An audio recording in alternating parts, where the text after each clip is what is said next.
नमस्कार बच्चों। Siddham YouTube channel में आपका हार्दिक स्वागत है, अभिनंदन है।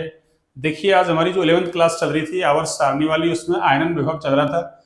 आज आयनन विभव के अनुप्रयोग पढ़ते हैं। आज इस आयनन विभव को फिनिश कर देते हैं। हमने कुछ क्वेश्चंस किए थे, 15 क्वेश्चंस, कुछ क्या 15 कर लिए थे। और हमने थ्योरी पढ़ ली थी पीछे, 3 क्लासें उसमें हो गई। आज चौथी क्लास है। देखिए, आयनन विभव के अनुप्रयोग। आयनन विभव के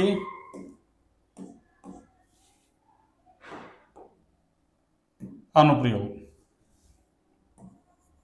आयनन विभव के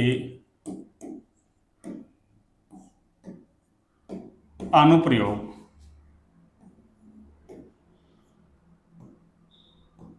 आयनन विभव के अनुप्रयोग।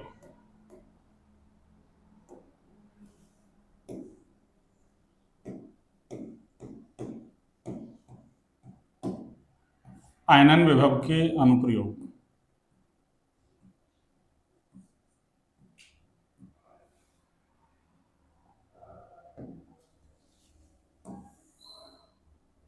देखिए, सबसे पहला अनुप्रयोग है इसमें कि आयनन विभव के द्वारा हम एक तो धात्विक गुण और एक अधात्विक जो गुण हैं उनको निर्धारित कर सकते हैं, यानी उनका पता लगाने में। तो पहला क्या हो जाएगा? धात्विक व अधात्विक। धात्विक व अधात्विक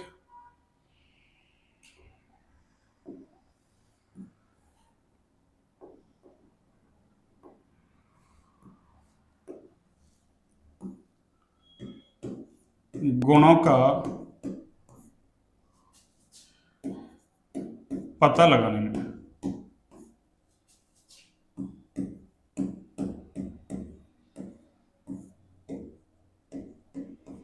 देखिए क्या होगा इसमें, सुनिए आप।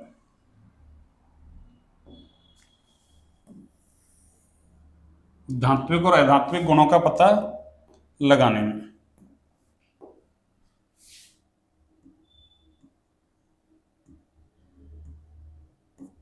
ये लो, तो इसमें क्या हो जाएगा, सुनो।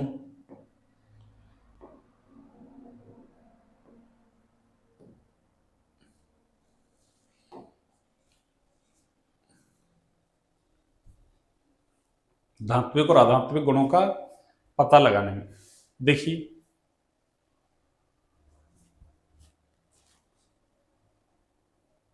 हाँ जी,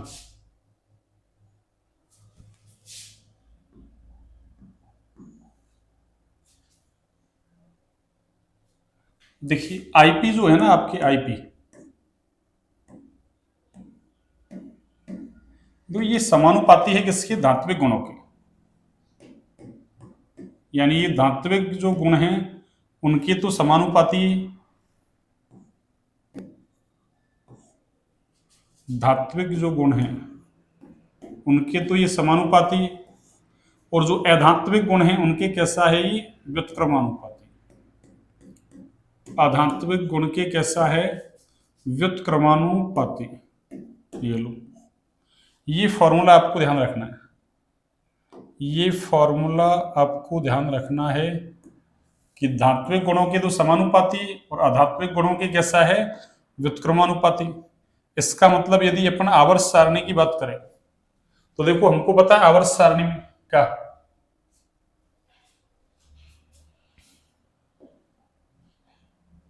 देखो आवर्त सारणी में हमको ये पता है क्या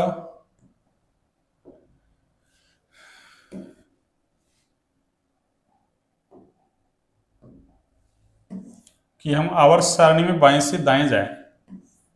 कहां से? बाएं से दाएं जाएं, और एक ऊपर से नीचे।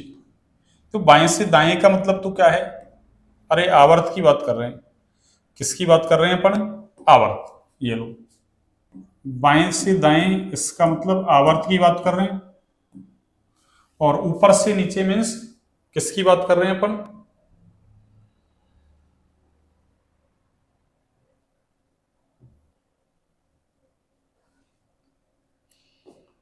ऊपर से नीचे किसकी बात कर रहे हैं अपन? वर्ग की बात कर रहे हैं। ये लो। अब देखो, अगर आपको आवर्त सारणी याद हो, क्या आवर्त सारणी आपको याद हो, तो आवर्त सारणी में क्या था कि बाएं से दाएं जाते हैं तो धात्विक गुण हैं वो कम होते हैं। क्यों? लेफ्ट हैंड साइड में आपके क्या है, जैसे एस ब्लॉक है उसमें धातु है, डी में भी धातु है, फिर पी में जाते हैं तो धातु अधातु धातु तीनों ही आते हैं।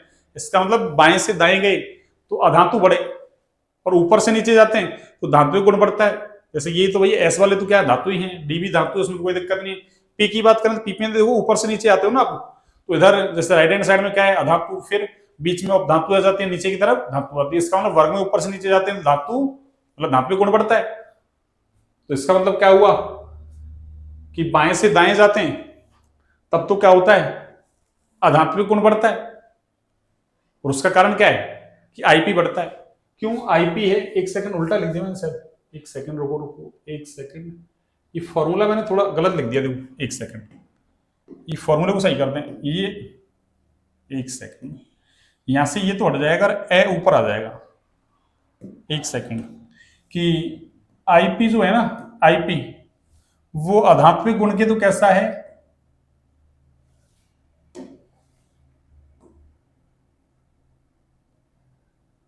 अरे अधात्विक गुण के तो समानुपाती है, धात्विक गुण के कैसा है, ये व्युत्क्रमानुपाती। ये लो, ये लो।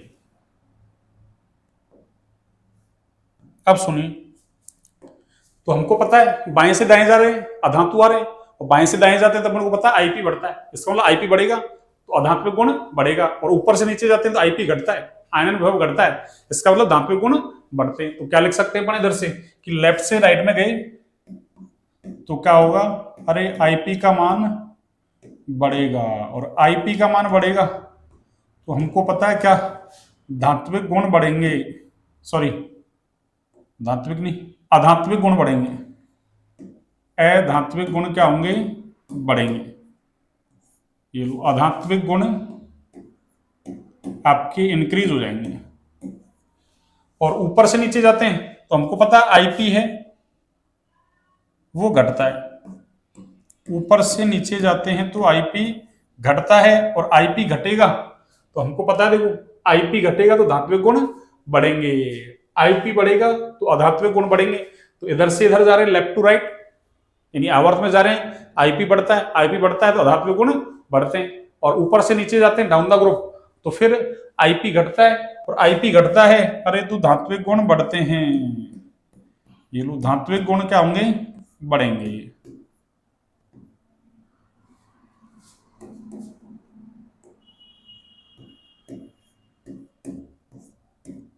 धात्विक गुण क्या होंगे, बढ़ेंगे।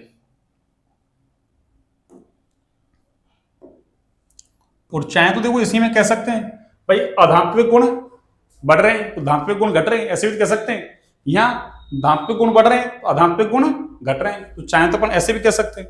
यानी मैं ऐसे कह दूं कि इधर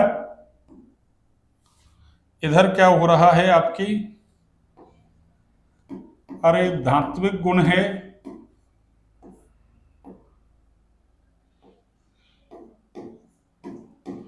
वो कम हो रहा है, अधात्विक बढ़ रहा है तो धात्विक कम हो जाएगा, और इधर धात्विक बढ़ रहा है तो अधात्विक क्या हो जाएगा, कम। ये लो,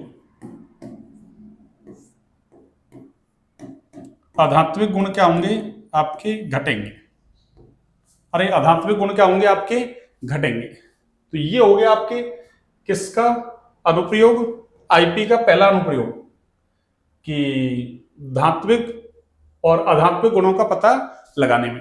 यानी इसका मतलब जो एलिमेंट्स है आपके, अरे जो आईपी कम रखता है वो धात्विक नेचर ज्यादा रखेगा, इसका मतलब आईपी ज्यादा रखा तो धात्विक नेचर कम, यानी अधात्विक ज्यादा। इस तरीके से आप देख सकते हैं, मान लो आपको कोई दो एलिमेंट्स दे दे, कहते एक का आईपी इतना और एक का इतना, एक का कम एक का ज्यादा बता दे, तो आप क्या बताओगे, कम वाले में धात्विक गुण ज्यादा है, अधात्विक कम है, ज्यादा वाले में अधात्विक ज्यादा है और धात्विक कम है। इस तरीके से आप पता लगा सकते हैं। अब सुनिए अगला, अगला अनुप्रयोग है अपना, पहला हो गया, अगला अनुप्रयोग है आपका किसमें, अगला जो अनुप्रयोग है वो है क्रियाशीलता का पता लगाने में। किसका? क्रियाशीलता, रिएक्टिविटी। ये लो। दूसरा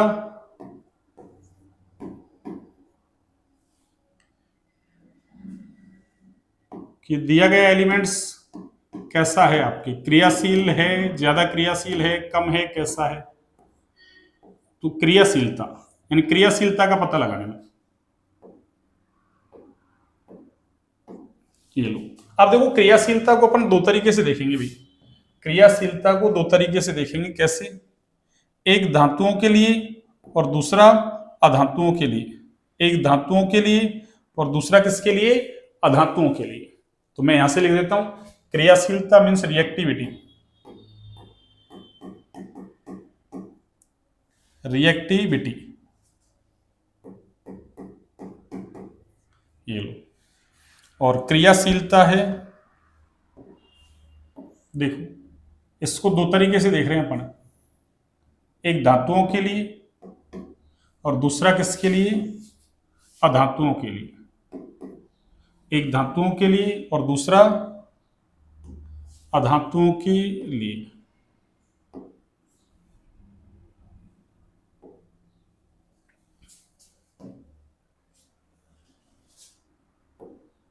एक धातुओं के लिए,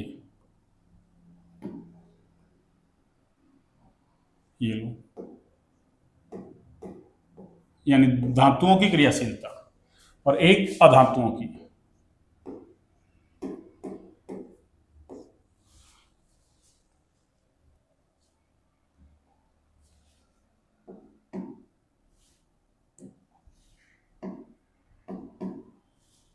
तो धातुओं के लिए जो क्रियाशीलता है ना, वो तो आपके आईपी के द्वारा नियंत्रित होती है। धातुओं की क्रियाशीलता किसके द्वारा? आईपी यानी आयनन विभव के द्वारा नियंत्रित होती है। जबकि अधातुओं की क्रियाशीलता है, ये नियंत्रित किसके द्वारा होती है? इलेक्ट्रोनेगेटिविटी के द्वारा। किसके द्वारा? इलेक्ट्रोनेगेटिविटी के द्वारा। तो क्या लिखेंगे अपन कि धातुओं की जो क्रियाशीलता है ये किसके द्वारा? आईपी के द्वारा नियंत्रित होती है भी। किसके द्वारा? आईपी के द्वारा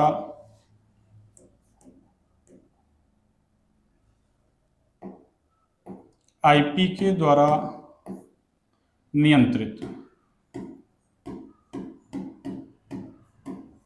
ये लो, ये आईपी के द्वारा कंट्रोल होगी, जबकि ये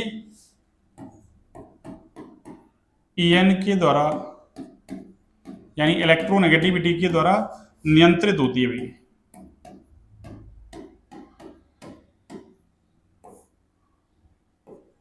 और इनकी जो क्रियाशीलता है धातुओं की, अरे धातुओं की जो रिएक्टिविटी है वो देखो, रिएक्टिविटी ये आईपी के कैसी होती है भाई? अरे आईपी के कैसी होती है बच्चों? व्युत्क्रमानुपाती। धातुओं की क्रियाशीलता आईपी के कैसी है? व्युत्क्रमानुपाती। इसका मतलब जिस धातु का आईपी कम उसकी क्रियाशीलता ज्यादा, जिस धातु का आईपी यानी आयनन विभव कह दो या आयनन ऊर्जा कह दो, आयनन एंथैल्पी कह दो, ये ज्यादा है तो उसकी क्रियाशीलता कम हो जाएगी। तो ये फॉर्मूला याद रखना है। जबकि इधर देखो अधातुओं की जो क्रियाशीलता है ना, अरे अधातुओं की क्रियाशीलता ये क्या है भाई? ये इलेक्ट्रोनेगेटिविटी की कैसी है? समानुपाती, यानी विद्युत ऋणता के समानुपाती है। किसके? विद्युत ऋणता के। ये दोनों फॉर्मूले आपको याद रखने। ये लो, एक फॉर्मूला तो ये हो गया और एक फॉर्मूला ये हो गया आपका।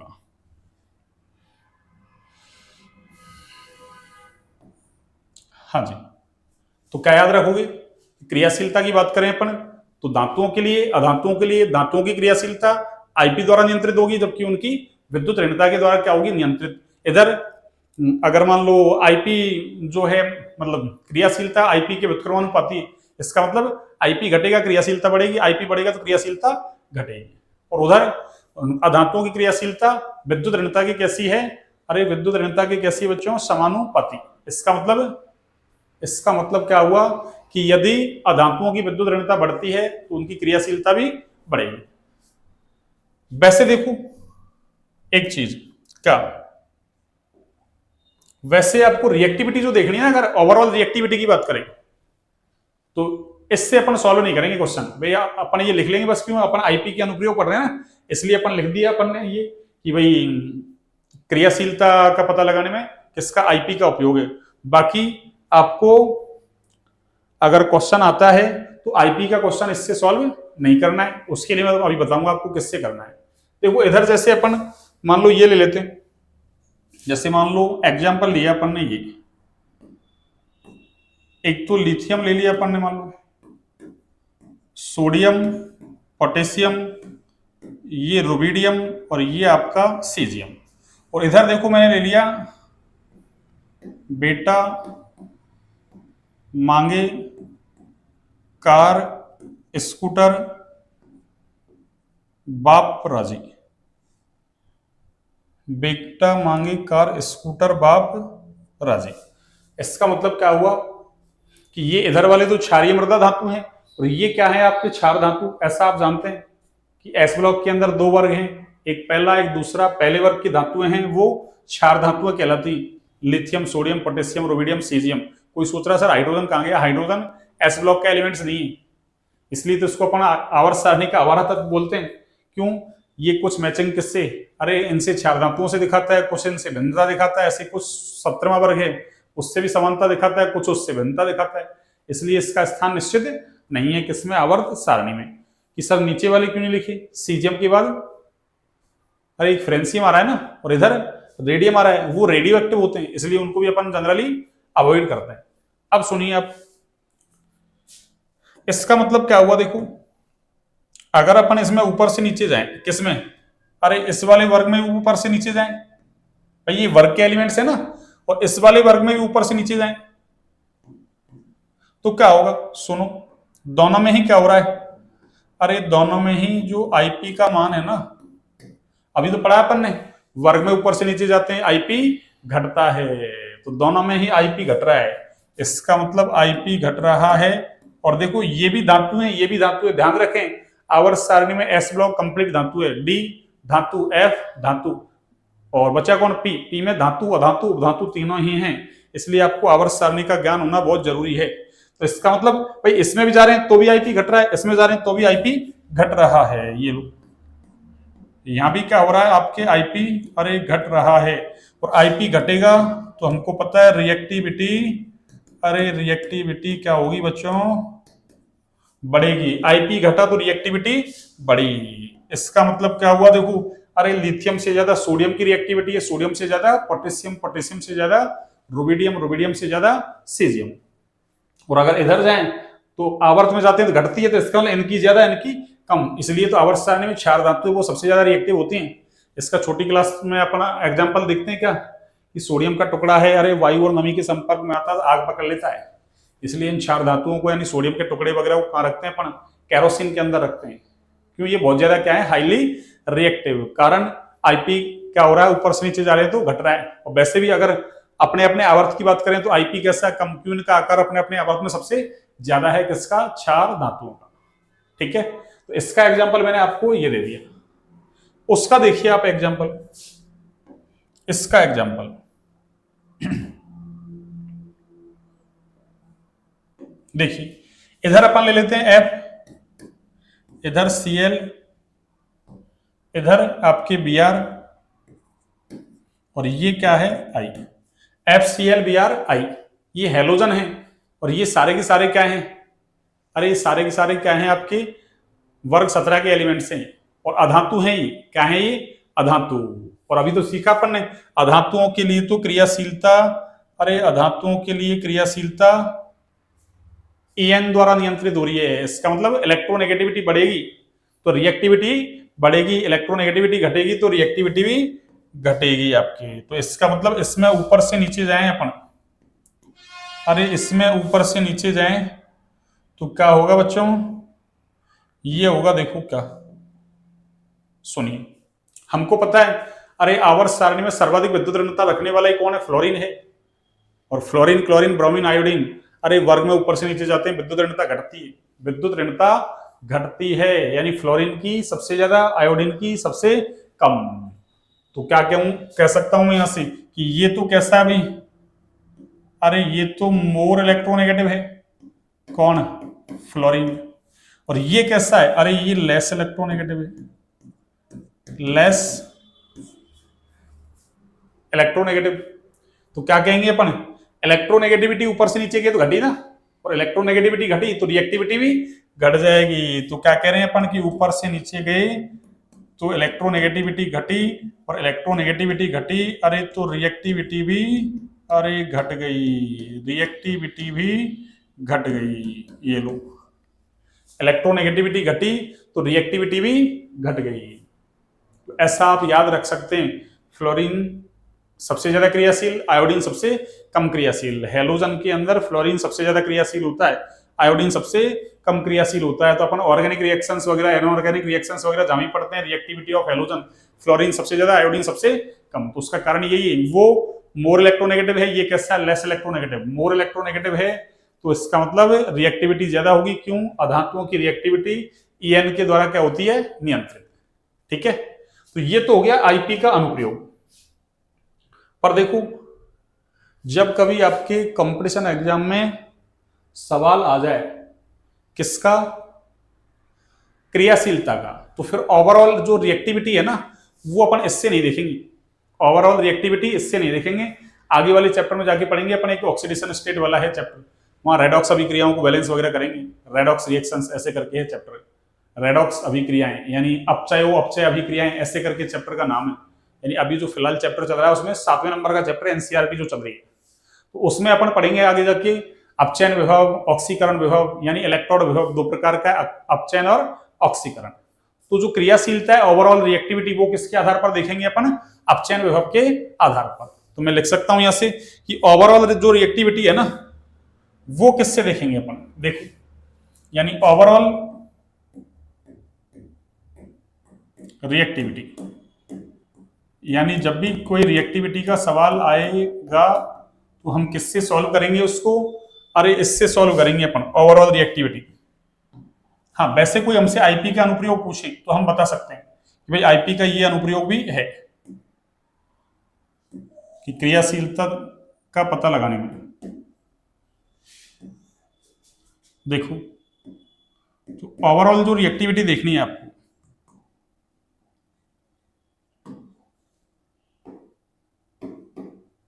ओवरऑल रिएक्टिविटी किसके लिए? ओवरऑल रिएक्टिविटी आप किसके लिए देख सकते हैं? एक तो मेटल्स के लिए यानी धातुओं के लिए, ये लो, एक तो धातुओं की, और एक वही अधातुओं की, नॉन मेटल्स। तो देखो, धातुओं की क्रियाशीलता है ना, वो तो वही क्या है आपके? अरे धातुओं की क्रियाशीलता आपके क्या होगी? वही ये मानक अपचयन विभव, E naught reduction. E naught reduction को क्या बोलते हैं? मानक अपचयन विभव। अरे ई नॉट का मतलब विभव, और नॉट लगा दिया इसलिए मानक, और रिडक्शन शॉर्ट में लिख दिया, अपचयन को मैंने रिडक्शन। जबकि ये जो है अधातु, अरे इनकी क्रियाशीलता है ना, ये मानक अपचयन विभव की कैसी है भाई? अरे समानुपाती है। ये मानक अपचयन विभव की कैसी है बच्चों? अरे समानुपाती। ये लो, ये मानक अपचयन विभव के समानुपाती, जबकि ये मानक अपचयन विभव की कैसी थी? अरे व्युत्क्रमानुपाती थी। ये लो, एक फॉर्मूला आपका ये हो गया। तो आपको ओवरऑल रिएक्टिविटी का क्वेश्चन सॉल्व करना है तो इस फॉर्मूले से करेंगे आप। किससे? मानक अपचयन विभव वाले से। किससे? मानक अपचयन विभव वाले से। यानी रिएक्टिविटी का क्वेश्चन जब भी आएगा तो हम किससे सॉल्व करेंगे उसको? मानक अपचयन विभव से। ठीक है, अब देखो इसके बाद नेचर ऑफ हाइड्रोक्साइड, यानी हाइड्रोक्साइड की प्रकृति का पता लगाने में, ये भी इसका क्या है? एप्लीकेशन। तो दो हो गए अपने क्रियाशीलता, तीसरा है यानी ऑक्साइड की, यानी ऑक्साइडों की प्रकृति ज्ञात करने में, या प्रकृति का पता लगाने में, कुछ भी लिख लो कि नेचर कैसी, प्रकृति ज्ञात करने में, कि भाई कौन सा ऑक्साइड है वो आपके अम्लीय है, कौन सा क्षारीय है, कौन सा उदासीन है, कौन सा उभयधर्मी है, इस तरीके से। तो ऑक्साइडों की प्रकृति ज्ञात करने में। तो यहां तो अभी अपन दो चीजें देख रहे हैं, देखो धातु और अधातु वाले। ऑक्साइडों की प्रकृति का पता लगाने में। अब देखो, मान लो मैंने एक ऑक्साइड ऐसा ले लिया, मान लिया कि ये ऐसा ऑक्साइड है,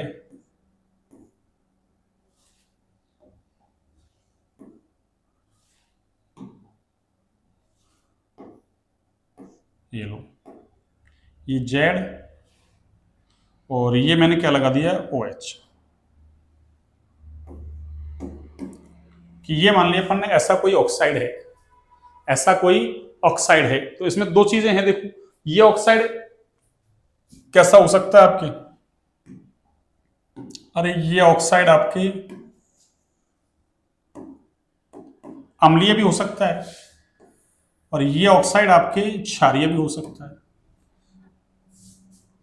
तो क्या कह रहे हैं अपन, ऑक्साइड कैसा हो सकता है, एसिडिक हो सकता है, अम्लीय, और दूसरा क्षारीय भी हो सकता है।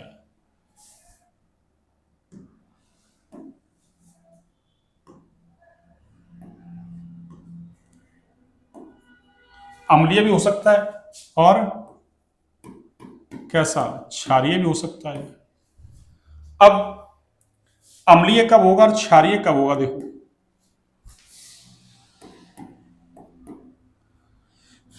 देखिए, अब अम्लीय कब होगा और क्षारीय कब होगा, सुनिए। मान लो ये जो हमारे पास ऑक्साइड है, अरे ये जो ऑक्साइड है हमारे पास ZOH, ये लो ZOH, या मैं ऐसे कर दूं,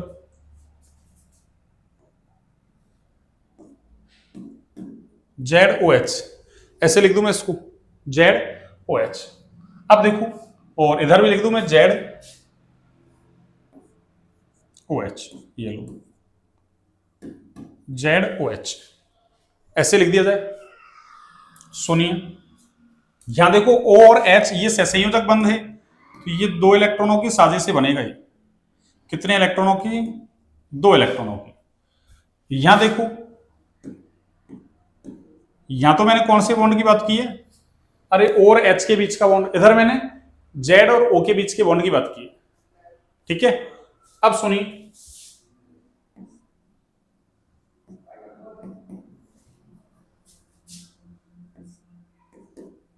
अगर ये ऐसा हो जाए सोनू, कैसा,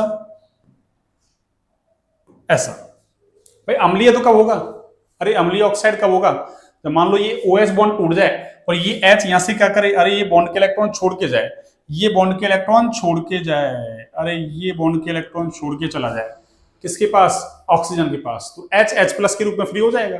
और जो H प्लस देता है वो हमको पता है एसिडिक होता है, अरे एसिड H प्लस देता है ना, तो हमको पता है। तो इसका मतलब ऑक्साइड कैसा हो जाएगा आपके, एसिडिक हो जाएगा, अगर H बॉन्ड के इलेक्ट्रॉन छोड़ के चला जाए।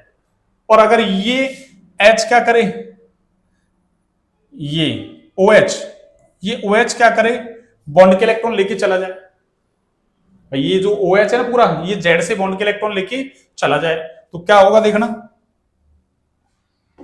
ये तो होगा आपके Z और ये इलेक्ट्रॉन छोड़ के गया, तो O पे क्या आएगा, माइनस, तो ZO minus plus H plus, इसका मतलब ये एसिडिक है।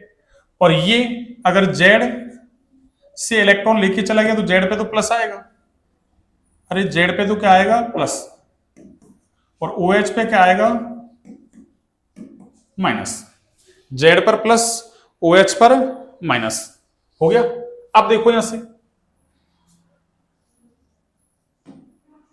इसका मतलब क्या हुआ कि यदि ये H प्लस आयन की कंसंट्रेशन बढ़े, अरे H प्लस दे रहा है नहीं, और ये कौन दे रहा है, OH माइनस, जो OH माइनस देता है वो क्षार, H प्लस देता है वो अम्ल। इसका मतलब क्या हुआ, देखना कि ये ZO और ये क्या है H, इसका मतलब Z का अगर IP ज्यादा होगा, Z का IP क्या होगा, ज्यादा, एक Z का IP कम हो सकता है। तो देखो Z का IP कम रह गया तब तो ये बॉन्ड के इलेक्ट्रॉन लेके चला जाएगा, तो क्या लिख सकता हूं मैं कि अगर जेड का जो आईपी है ना,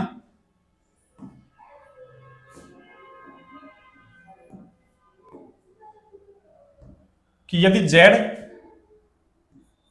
जेड का आईपी क्या हो, अरे कम हो, अगर जेड का आईपी कम होगा,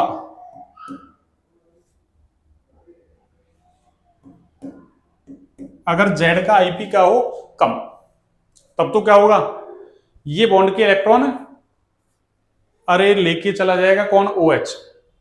तब तो ये क्षारीय है, क्यों, ओ एच दे रहा है। और यदि इसका आईपी कैसा हो, जेड का आईपी, अरे इस जेड का आईपी कैसा हो, जेड का आईपी कैसा हो, अधिक हो, जेड का आईपी कैसा हो, अधिक हो,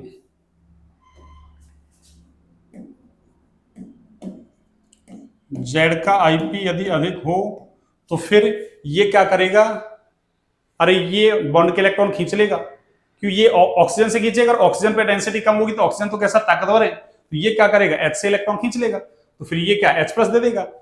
तो हाइड्रोक्साइड है वो कैसा हो गया आपकी, अरे हाइड्रोक्साइड है वो कैसा हो गया, सॉरी ऑक्साइड लिख रखा है अपन ने, हाइड्रोक्साइड लिखना भी इसको, अरे इसको हाइड्रोक्साइड लिखना है, ऑक्साइड नहीं, भाई ओ एच लगा रखा है ना, हाइड्रोक्साइड, एक सेकंड, हाइड्रोक्साइड, हाइड्रोक्साइड कि भाई दिया गया हाइड्रोक्साइड कैसा है,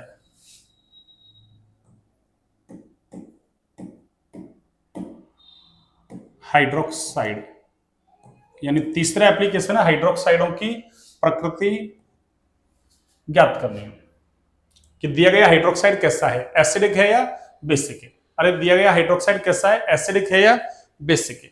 तो इसका मतलब क्या हुआ, देखो यहां से रिजल्ट क्या निकला अपना, अरे रिजल्ट क्या निकला अपना, रिजल्ट ये निकला क्या,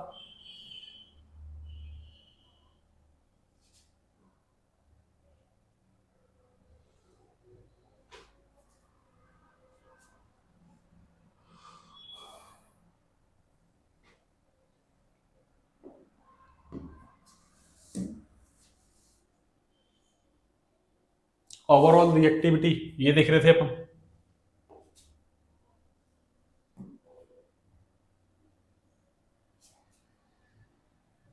रिएक्टिविटी और ओवरऑल रिएक्टिविटी, ये आगे देखो, इसका मतलब आवर्त सारणी में बात करें अपन, तो अपन को पता है देखो क्या,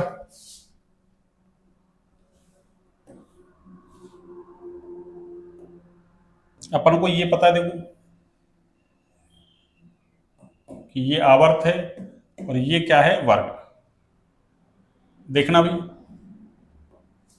ये क्या है अपने पास, आवर्त, और ये वर्ग। अब देखो जो आवर्त होता है ना, आवर्त, उसमें तो अपन को पता है आईपी कैसा होता है, बढ़ता है। आवर्त में आईपी क्या होता है, अरे बढ़ता है, और आईपी बढ़ेगा, आईपी बढ़ेगा। तो अभी तो देखा अपन ने कि अगर जेड है, अरे वो कम आईपी रखेगा, यानी जेड का आईपी का हो कम, तब तो नेचर कैसी होगी, अरे बेसिक क्षारीय, क्यों, ये अरे ओ एच बॉन्ड के इलेक्ट्रॉन ले जाएगा। और अगर जेड का आईपी ज्यादा है तो ये क्या करेगा, ओ से इलेक्ट्रॉन खींचेगा, और ओ किससे खींचेगा, एच से खींच लेगा, तो Z O minus H plus, तो ये एसिडिक हो जाएगा कौन, हाइड्रोक्साइड, कौन, हाइड्रोक्साइड। हाइड्रोक्साइड का मतलब अरे जिसमें OH ग्रुप हो, जैसे NaOH sodium hydroxide, KOH potassium hydroxide, इस तरीके से। तो हमको क्या आईपी देखना है, और आईपी देखना है तो हमको पता है ना क्या, कि आवर्त में जाते हैं आईपी बढ़ता है, जबकि वर्ग में जाते हैं तो आईपी अरे घटता है, वर्ग में जाते हैं तो आईपी क्या होता है बच्चों, घटता है। और आईपी घटेगा तो देखो क्या होगा, अभी तो पढ़ा है अपन ने, आईपी बढ़ेगा तो फिर एसिडिक नेचर बढ़ेगी, तो क्या लिखेंगे यहां से, अरे अम्लीय गुण क्या होंगे, बढ़ेंगे, यानी अम्लीय प्रकृति है, एसिडिक नेचर है, वो बढ़ेगी आपकी, अम्लीय प्रकृति है, अरे वो क्या होगी आपकी, बढ़ेगी। तो फिर क्षारीय प्रकृति क्या होगी, घटेगी, या उधर लिख दूं, चलो यहां लिख देता हूं। तो क्षारीय प्रकृति बेसिक नेचर है, अरे वो क्या होगी बच्चों, अरे वो घटेगी, वो क्या होगी, घटेगी। इधर क्या होगा, इधर होगा ये कि आईपी क्या हो रहा है, घट रहा है, और आईपी घटेगा तो हमको पता है क्षारीय प्रकृति है वो, अरे क्षारीय प्रकृति है, ये क्या होगी बच्चों, अरे ये बढ़ेगी। क्षारीय प्रकृति, आईपी बढ़ेगा तो अम्लीय प्रकृति बढ़ेगी, और आईपी घटेगा तो क्षारीय प्रकृति अरे बढ़ेगी। यही तो पढ़ा अपन ने, आईपी बढ़ता है तो अम्लीय प्रकृति बढ़ती है। क्यों, जेड का आईपी यदि अधिक है तो फिर एसिडिक नेचर बढ़ जाएगी, और जेड का आईपी कम तो क्षारीय नेचर बढ़ जाएगी। तो ये तो लिखा मैंने, आईपी ज्यादा अम्लीय प्रकृति ज्यादा तो क्षारीय कम, आईपी कम तो क्षारीय प्रकृति ज्यादा, तो फिर क्या होगा, अरे अम्लीय प्रकृति कम। ये लो, तो अपन ने ये कहां बात कर ली, आवर्त में भी बात कर ली और वर्ग में भी अपन ने बात कर ली। अरे आवर्त वर्ग दोनों में ही अपन ने बात कर ली। ये लो, ऐसा अपन ने दोनों में बात कर ली। ठीक है, अब मैं यदि इसका एग्जाम्पल लूं, मान लो जैसे इधर, चलिए इसका एग्जाम्पल लेते हैं।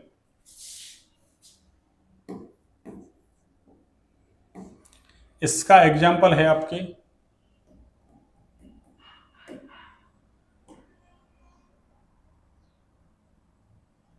इसका एग्जाम्पल देखो,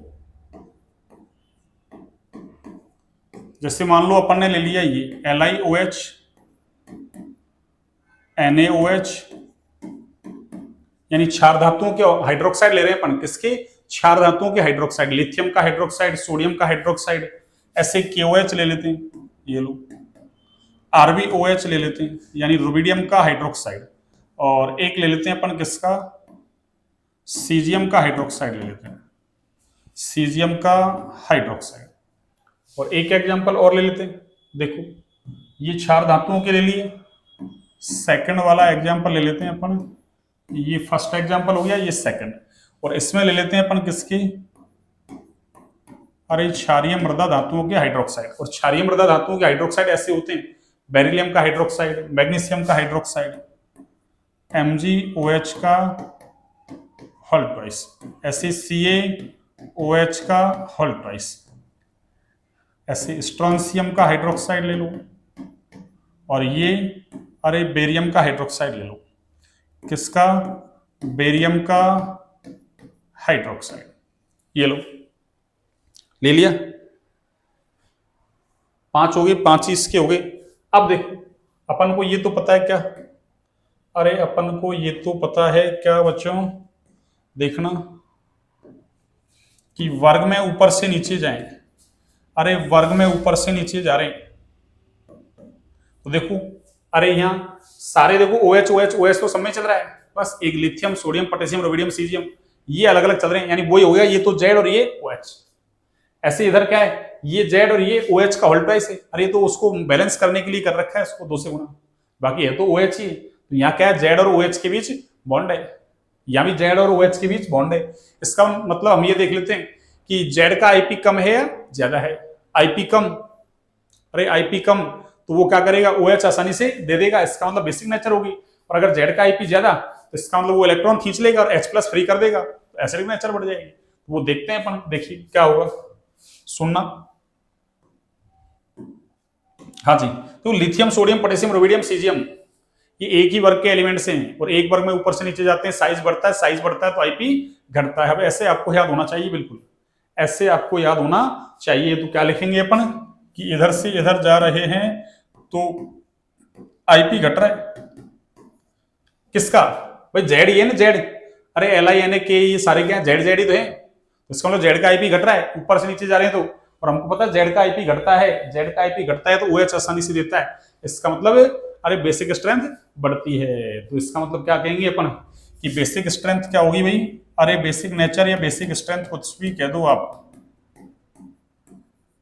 ये लो, तो बेसिक स्ट्रेंथ क्या होगी, अरे बढ़ेगी, और बेसिक स्ट्रेंथ बढ़ती है तो हमको पता है एसिडिक स्ट्रेंथ बेसिक स्ट्रेंथ एक दूसरे के व्युत्क्रमानुपाती होते हैं। तो क्या लिखेंगे कि एसिडिक स्ट्रेंथ है आपकी क्या, अरे एसिडिक स्ट्रेंथ ये क्या होगी, अरे घटेगी। इसका मतलब क्या हुआ कि जो LiOH है ये कम बेसिक है, और जो ये सीजियम का हाइड्रोक्साइड है CSOH ये कैसा है, अरे ये मोर बेसिक, ज्यादा बेसिक है। ये कैसा है, अरे ज्यादा बेसिक। वही सेम कहानी इधर है, यहां भी वही सेम है आपकी, भाई दोनों सेम ही चल रहे हैं। वही IP, अरे ऊपर से नीचे जाएंगे तो क्या होगा, घटेगा। यहां भी तो जेड जेड कौन है, beryllium magnesium calcium strontium barium, एक ही वर्ग के सदस्य हैं, एक वर्ग के सदस्य हैं, फिर क्या होगा, IP का मान घटेगा। क्यों, आकार बढ़ता है, आकार बढ़ता है तो IP घटता है, और IP घटता है तो हमको पता है, अरे बेसिक स्ट्रेंथ क्या होती है बच्चों, अरे बेसिक स्ट्रेंथ क्या होगा, बढ़ेगी। ये लो, तो बेसिक स्ट्रेंथ बढ़ेगी तो एसिडिक स्ट्रेंथ क्या होगी, घटेगी। अरे एसिडिक स्ट्रेंथ क्या होगी बच्चों, अरे घटेगी। ये लो, इस तरीके से आप कर सकते हैं। तो ऐसे सवाल आपकी है ना, यहां नहीं आएंगे ऐसे सवाल। अरे ऐसे सवाल आपके नीट जेई वगैरह ऐसे एग्जाम में आते हैं, ऐसे एग्जाम में आते हैं, यहां नहीं आएंगे। ठीक है ना, तो अपन को केवल 11th क्लास नहीं पढ़नी है, नीट जेई वगैरह जो भी एग्जाम देना है, नहीं तो अरे भविष्य में कोई ना कोई एग्जाम तो दोगे आप, कोई जेट वेट का एग्जाम दोगे, कोई आप मान लो जैसे CBT का एग्जाम दोगे, BSc वगैरह कर लो, कोई सेकंड ग्रेड दोगे, कोई फर्स्ट ग्रेड देगा, कोई कॉलेज लेक्चरर देगा, यानी जिसको असिस्टेंट प्रोफेसर बोलते हैं, या कोई नेट की तैयारी करेगा, कोई गेट की तैयारी करेगा, कोई किसकी तैयारी करेगा, सब जगह आती है केमिस्ट्री। तो उसको अवश्य में आनी चाहिए ना। हमको केवल ये नहीं कि 11वीं क्लास पास करना है। अधिकांश बच्चे क्या करते हैं कि केवल क्या है 11वीं क्लास को लोकल है, अरे लोकल नहीं है, फिर वो धीरे धीरे हमारे ऊपर प्रेशर बढ़ता जा रहा है। इसीलिए तो कॉम्पिटेटिव एग्जाम में हमारे पास क्या है, कोचिंग वाले फीस भी खूब सारी लेते हैं। भाई खूब सारी तो इसलिए लेते हैं ना, भाई हमने क्या 15-20 सालों की अरे तैयारी की नहीं ना, हमने थोड़ा थोड़ा पढ़ा। बस हम तो क्या पढ़ते हैं, 8वीं 10वीं और 12वीं 3 क्लास पढ़ते हैं बस, बाकी टाइम पास करते हैं, पास वास हो जाते हैं BSc वगैरह में, बस इतना पढ़ते हैं। जबकि कॉम्पिटेटिव एग्जाम में तो क्या आएगा, आपके पूरा ही आएगा। जितने साल तक का मतलब BSc से अगर वैकेंसी है तो BSc तक का आएगा। अब वो गलती हम पहले से करते आ रहे हैं, फिर एक साथ पढ़ना होता है। अब एग्जाम आई 6 महीने बाद एग्जाम, मान लो वैकेंसी आई 6 महीने बाद एग्जाम, तो फिर क्या होता है, हम डिप्रेशन में आ जाते हैं। क्या करें, फिर कोचिंग वाला धड़ाधड़ पढ़ाएगा ही, वो तो ऐसे थोड़ी मानेगा, भाई आप वो फीस दे रहा तो पढ़ाएगा तो सही, वो कोर्स नहीं होगा, फिर आप क्या उसका दुष्प्रचार करेंगे, फिर आप उसका दुष्प्रचार करेंगे, इसलिए वो तो पढ़ाएगा ही, वो तो पढ़ाएगा ही।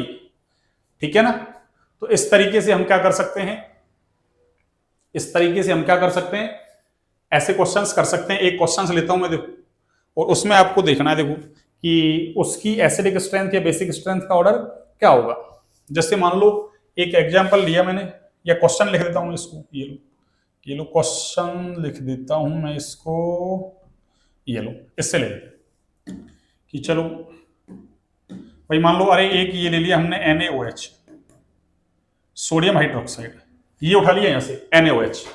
ठीक है, एक ले लिया अपन ने मैग्नीशियम का हाइड्रोक्साइड, भाई सोडियम के आगे कौन आता है, अरे मैग्नीशियम ही आता है, तो ये मैग्नीशियम का हाइड्रोक्साइड ले लिया, ये लो। और एक ले लिया अपन ने एल्यूमिनियम का हाइड्रोक्साइड, ये लो AlOH का होल थ्राइस।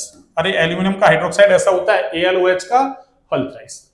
और इसके बाद कौन आएगा, एल्यूमिनियम के बाद सिलिकॉन फास्फोरस सल्फर क्लोरीन, तो एक अपन ने ले लिया क्लोरीन का हाइड्रोक्साइड, क्लोरीन का हाइड्रोक्साइड, और उसको मैं ऐसे लिख दूं, देखो क्लोरीन का हाइड्रोक्साइड ऐसा ले लिया अपन ने HOCl, इसको बोलते हैं हाइपोक्लोरस एसिड, यानी क्लोरीन के 4 ऑक्सो एसिड होते हैं, ऐसे ऑक्सो एसिड के नाम से पढ़ते हैं इसको वैसे तो 12th क्लास में। अब तो हटा रखा है, पर भाई जो भी एग्जाम लग रहे हैं कॉम्पिटेटिव एग्जाम, वो हटाने से मतलब नहीं है, तो कोरोना की वजह से हटा रखे हैं, वापस कभी भी ऐड कर देंगे। और वैसे कॉम्पिटेटिव एग्जाम में तो आते ही चैप्टर हटा रखे हैं, वो भी आते हैं। तो देखिए इसमें हमको पहचानना, देखो अरे इसमें तो कौन है, सोडियम, इसमें कौन है, मैग्नीशियम, इसमें कौन है, एल्यूमिनियम, और इसमें देखो भाई OH तो सब में चल रहा है ना, तो इसका मतलब OH को हटा दिया जाए तो इधर कौन है, क्लोरीन। अरे इधर कौन है, क्लोरीन है, और ये एक ही आवर्त के एलिमेंट से भाई, सोडियम मैग्नीशियम एल्यूमिनियम, फिर सिलिकॉन फास्फोरस सल्फर क्लोरीन, और सबसे लास्ट में आर्गन, यानी सोडियम से लेकर आर्गन तक ये एक ही आवर्त के क्या है, एलिमेंट्स। अरे एक ही आवर्त के क्या है बच्चों, एलिमेंट्स। अब हम क्या करेंगे इसमें, देखो वेरी सिंपल, क्या करोगे आप कि इधर से इधर जा रहे हो, अरे इधर से इधर जा रहे हो, left to right, left to right जा रहे हैं आप, तो क्या हो रहा है देखना। हमको पता है लेफ्ट टू राइट जाते हैं, अरे बाएं से दाएं जाते हैं तो आईपी की वैल्यू अरे बढ़ती है, आईपी की वैल्यू बढ़ती है। तो फिर हाइड्रोक्साइड की नेचर कैसे देखते हैं कि अगर जेड आईपी ज्यादा रखेगा तो फिर एसिडिक होगा वो, और अगर आईपी कम रखेगा तो बेसिक होगा। तो कैसा होगा बेसिक, तो हमको पता है ना जेड जेड जेड, ये राउंड किया है मैंने, ये जेड ही है, तो हमको पता है इधर से इधर जा रहे हैं तो जेड का आईपी बढ़ रहा है, और आईपी बढ़ेगा तो क्या होगा एसिडिक स्ट्रेंथ अरे बढ़ेगी। तो इनकी एसिडिक स्ट्रेंथ, अरे इनकी बच्चों एसिडिक स्ट्रेंथ क्या होगी अरे बढ़ेगी, ये लो एसिडिक स्ट्रेंथ बढ़ेगी, ये लो। तो फिर क्या होगा अरे बेसिक स्ट्रेंथ, तो एसिडिक बढ़ेगी तो बेसिक स्ट्रेंथ क्या होगी घटेगी, ये लो एसिडिक स्ट्रेंथ बढ़ेगी तो बेसिक स्ट्रेंथ क्या होगी अरे घटेगी, बेसिक स्ट्रेंथ है वो घटेगी आपकी, ये लो। इस तरीके का मैंने एक आपको अच्छा सवाल भी करवा दिया इसके अंदर, इस तरीके का मैंने आपको एक अच्छा इसके अंदर अरे सवाल भी करवा दिया, इस तरीके का मैंने आपको ये सवाल करवा दिया, ये लो इस तरीके का मैंने आपको ये सवाल करवा दिया। तो ये इसी का तो एप्लीकेशन था अपने पास, ये हाइड्रोक्साइड। तो अब तक हमने कितने एप्लीकेशन पढ़ लिए, 3, कि हाइड्रोक्साइडों की प्रकृति का पता लगाने में, ज्ञात करने में कि वो अम्लीय है या क्षारीय है। अम्लीय कब होगा, जब OH से जुड़ा हुआ जेड है वो आईपी ज्यादा रखेगा तो अम्लीय, कम रखेगा तो क्षारीय। क्यों कम रखेगा, तो वो आसानी से क्या करेगा इलेक्ट्रॉन दे देगा OH को, OH माइनस निकल जाएगा, और OH माइनस निकलेगा तो हमको पता क्षारीय है। और अगर ये इसका आईपी ज्यादा तो ये इलेक्ट्रॉन खींच लेगा, खींचेगा तो क्या होगा अरे H+ फ्री हो जाएगा, इसका मतलब वो एसिडिक है। और इसके आधार पर मैंने आपको ये सवाल करवा दिए ये वाले, इसके आधार पर मैंने आपको सवाल करवा दिए ये वाले। तो ये सवाल हो गया। अब सुनिए, इसमें 2 एप्लीकेशन हो रहे, उन एप्लीकेशंस को अपन कल करते हैं, ठीक है ना। आज की क्लास को यहीं तक रखते हैं, कल आयनन वेव को फिनिश कर देंगे। अब ज्यादा नहीं बच रहा, एक तो मतलब oxidation state, higher oxidation state या लोअर ऑक्सीडेशन स्टेट, कौन सी मोर स्टेबल होगी, कौन सी लेस स्टेबल होगी, एक तो ये पता करना अपन को। और एक आगे जाके ये रिड्यूसिंग पावर देखेंगे अपन, अपचायक क्षमता। अपचायक का मतलब सामने वाले का अपचयन करे, खुद का ऑक्सीकरण करे, वो देखेंगे अपचायक क्या होता है, ऑक्सीकारक क्या होता है। ठीक है बच्चों, चलिए तो आज की क्लास को यहीं तक रखते हैं। क्लास अच्छी लगे तो क्लास को लाइक सब्सक्राइब शेयर करें, ज्यादा से ज्यादा शेयर करें।